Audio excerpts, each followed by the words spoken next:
কিন্তু ভালো আচরণ যেন আমাদের ভিতরে আসে এজন্য কত ফিকির করতে হয়।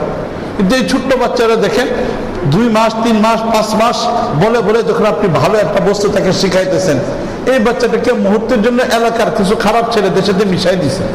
মাত্র মা বাবার থেকে 10-15 মিনিটের জন্য বাইরে গেছে, এলাকার কিছু বখাটে ছোট বাচ্চা যারা গালিগালাজ করে এরকম কিছু বাচ্চার সাথে 10 মিনিট ঘোরাফেরা করে আসে। এই 10 মিনিট পরে এসে দেখবেন যে আপনি এই 3-4 মাস যা শিখাইছেন সব এখানে শেষ হয়ে গেছে। আপনি গালি শিখাইছেন না, সেইখানে এসে গালি দেওয়া আরম্ভ করে দিছে। এমন বিশ্রী বিশ্রী কথাবার্তা বলা আরম্ভ করে দেয় যে কথাবার্তা বলার কারণে মা বাবা পর্যন্ত লজ্জা পায়া ফেলাইতেছে, অভিভাবক লজ্জার মধ্যে পড়ে দিতেছে। কেন হইতেছে এটা?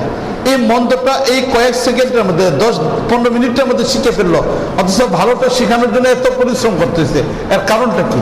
কারণ প্রতিটা বস্তুর মধ্যে মন্দটা হলো আসল, মন্দটা তার ভিতরে থাকে, ভালোটা বাইরে থেকে কষ্ট করে আনতে হয়।